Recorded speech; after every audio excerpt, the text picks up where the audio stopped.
నమస్తే రమ్మగారు. నమస్తే జయ. మంచి స్టోరీ చెప్పండి అండి. చందమామ కథ చెప్దామా? ఓ పూర్వం ఒక కోయ పల్లెలో, ఒక చిన్న పల్లెటూరులో ఒక కోయవాడు ఒక ఆయన ఉండేవాడు. పెళ్ళయింది, 2 పిల్లలు పుట్టాక భార్య చనిపోతే ఆయనకి చుట్టుపక్కల వాళ్ళంతా ఏమంటారు, చంటి పిల్లలు ఉన్నప్పుడు ఆడది లేకుండా ఎట్లా చేస్తావు, నువ్వు వేటకు వెళ్తావు, నువ్వు ఊళ్ళోకి వెళ్తావు, అడవిలోకి వెళ్తే పిల్లల సంరక్షణకు ఆడది ఉండద్దు, ఇంటికైనా ఆడది ఇంటికి ఇల్లాలు ఉండాలని పెళ్ళిళ్ళు చేసేవాళ్ళు. రెండో పెళ్లి చేస్తే అదొక రాకాసి. ఆవిడికి సవితి పిల్లలంటే గిట్టేది కాదు. ఈ పెద్ద పిల్లలిద్దరు, ఒకడు సింగన్న, పిల్ల పేరు దుర్గాలు. సింగన్న తెలివైన వాడు, కొంచెం తప్పించుకోవటాలు అవి చాతొచ్చిన వాడు. ఆ దుర్గాలు తెగ ఏడ్చేది చిన్నపిల్ల సవితి తల్లి పెట్టే బాధలకి. అన్నిటికీ కసిరి కొట్టేది, వాళ్ళకి పెట్టేది కాదు, సగమే పెట్టేది.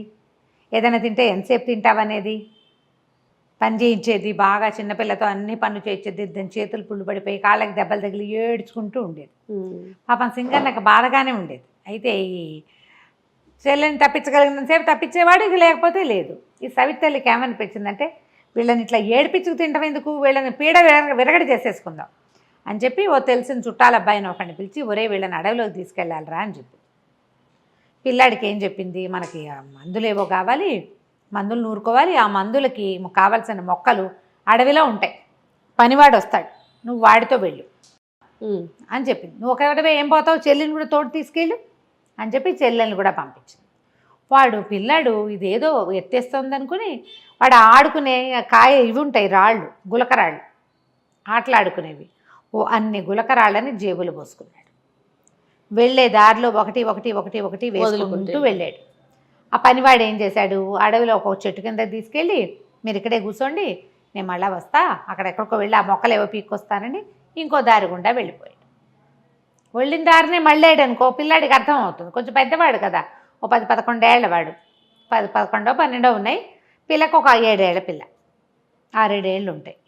ఆ నుంచి ఈ పిల్లాడు ఏం చేశాడు, కొంచెం చీకటి మసలేసరికి ఓహో వీడు వదిలిపెట్టి వెళ్ళిపోయాడని ఈ రాళ్ళు వేసాడు కాదు, ఈ ఒక్కొక్క రాయిని వెతుక్కుంటూ రాత్రికి వెన్నెల్లో కొంచెం మెరుస్తున్నాయి వేసిన రాళ్ళు, తను వేసిన వాటిని వాడు గుర్తుపడతాడు కదా, రోజు ఆడుకునే గులకరాళ్ళు, ఆ దారి వెంబడే నడుచుకుంటూ ఇంటికి వెళ్ళిపోయాడు. చీకటి పడలేక ఇంటికి వచ్చిన పిల్లల్ని చూసి రుసరుసలాడిపోయింది సవితి తల్లి. ఏదో తిట్టింది. ఒక 4 రోజులు గడిపాక మళ్ళీ ఇంకొకరిని కేకేసింది. అయితే ఈసారి ఏం చేసింది, సమయం ఇవ్వాల. పిల్లాడికి ముందు రోజే చెప్పింది అనుకో, వాడు ఏదో ఒక ఏర్పాటు చేసుకుంటాడు వెనక్కి వచ్చేయటానికి.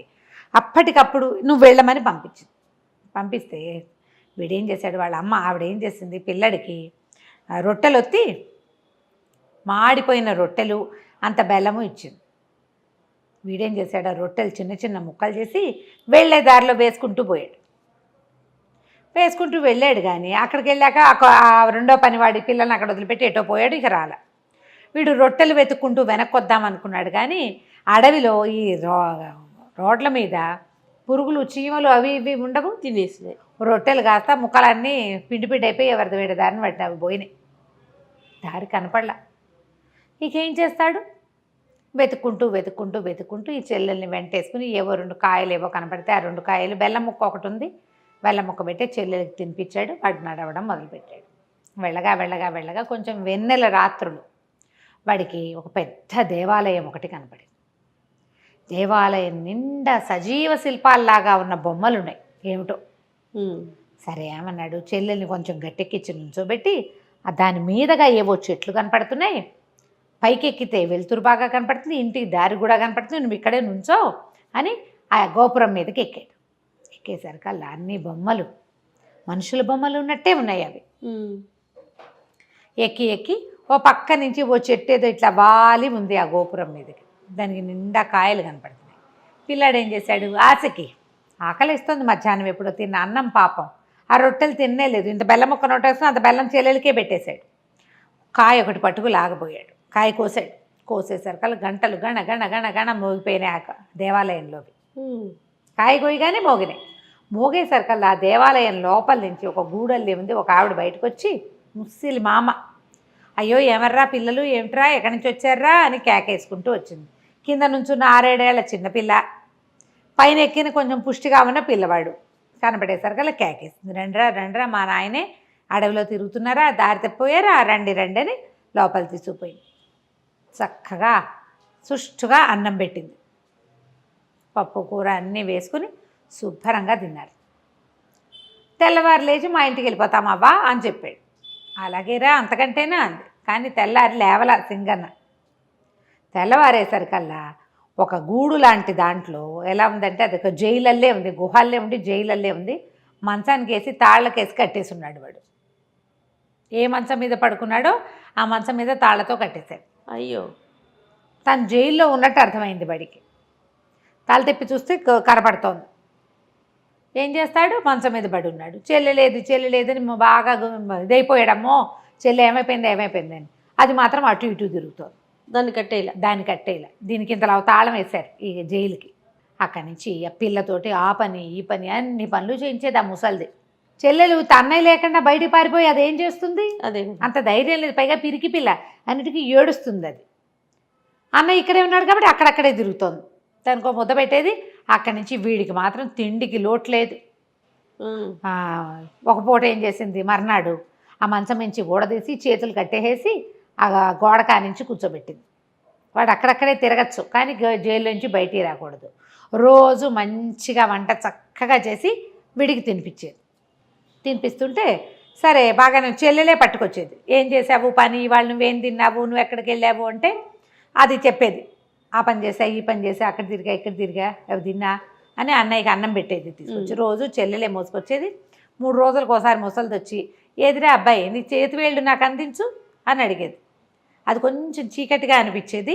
చేతివేళ్ళు బయటకు పెడితే ఆ చేతిని ఇలా ఇలా నొక్కి చూసి ఇంకా బలవలా అనేది. వీడేం చేశాడు, ఇదేదో ఎత్తేసిందని ఆ లోపలంతా చీకటిగా ఉందిగా, అటు ఇటు చేతులు కదిపి చూస్తే ఏవో ఎండు కట్టెలు పుల్లలు చాలా ఉన్నాయి. ఓ పుల్ల తీసి సన్నగా ఉన్నదాన్ని ఏదైనా నీ చెయ్యని దిచ్చు అనగానే ఆ పుల్లని దించడం మొదలుపెట్టాడు. ఆ ఎండు పుల్ల నొక్కి చూసి ఇంకా బలవలేదు అనేది. సరికి ఇది ఏదో చేస్తోందని అనిపించింది. అయితే ఏం చేస్తుంది, దుర్గాలు ఉందిగా పిల్ల, అటు ఇటు తిరుగుతూ అది చెప్పింది. అన్నయ్య ఇవాళ ముసలిమామ ఏం చేసిందో తెలుసా, పెద్ద పొయ్యి ఉంది లోపల, ఎక్కడో లోపల గదిలో పొద్దున పేడ మోసుకెళ్తోంది. ఎందుకో పేడ మోసుకెళ్తోందని నేను కూడా వెళ్ళాను. ఆ పేడ తట్ట ఇంత తట్ట ఈ పిల్ల మొయ్యలేదని అదే మోసుకెళ్తోంది ముసలమ్మ. పెద్ద పొయ్యి ఉంది, పొయ్యి అంతా అలికింది నున్నగా, కింద మంట పెట్టాలి దానికి, పైన ఇంత పెద్ద మూకుడుంది. ఎంత పెద్ద పొయ్యో ఎంత పెద్ద మూకుడో అని చెప్తే అమ్మో ఇదేదో వేస్తోంది వేషం అనుకున్నాడు. మళ్ళీ ఆ రోజు అలికిందని చెప్పిందిగా, ఆ మర్నాడు ముసలిమామ ఈ కుర్రాడిని అరే ఇది చెయ్యని తెచ్చగానే వీడు ఎండు పుల్లని తెచ్చాడు ఎప్పట్లాగానే.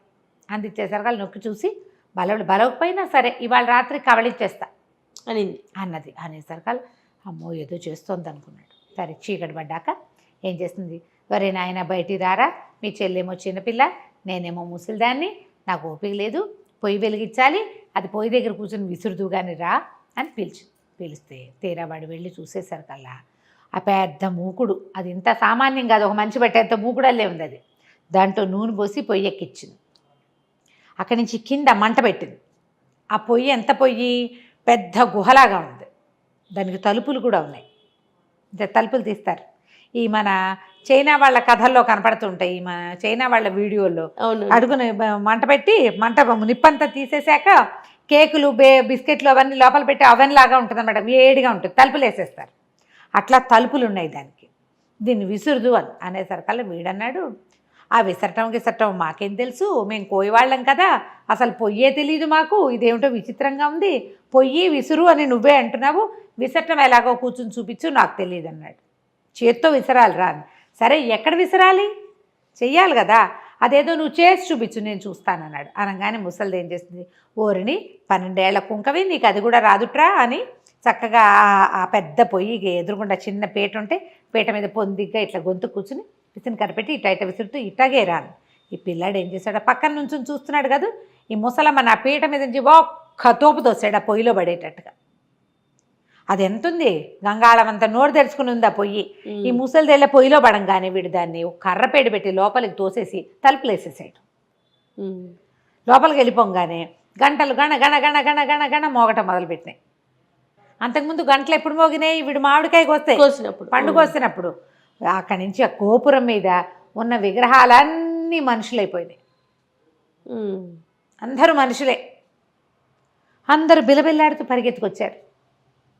ఏదో అయ్యింది ముసల్దానికి, అందుకే మేము ఇలా మామూలుగా అయిపోయామని వెతుకుతూ లోపలికి వచ్చేది. వీడేం చేశాడు, ఈ లోపల ముసల్దాన్ని తోసేశాక ఈ చెల్లెలు చేయిపుచ్చుకుని ఇది ఎక్కడుంది, మామూలుగా వీళ్ళు రోజు తిరుగుతున్న చోట్లేదు, ఎక్కడో లోపల ఉంది. వీడు గుళ్ళోకి రావటమే వాడికి తెలుసు.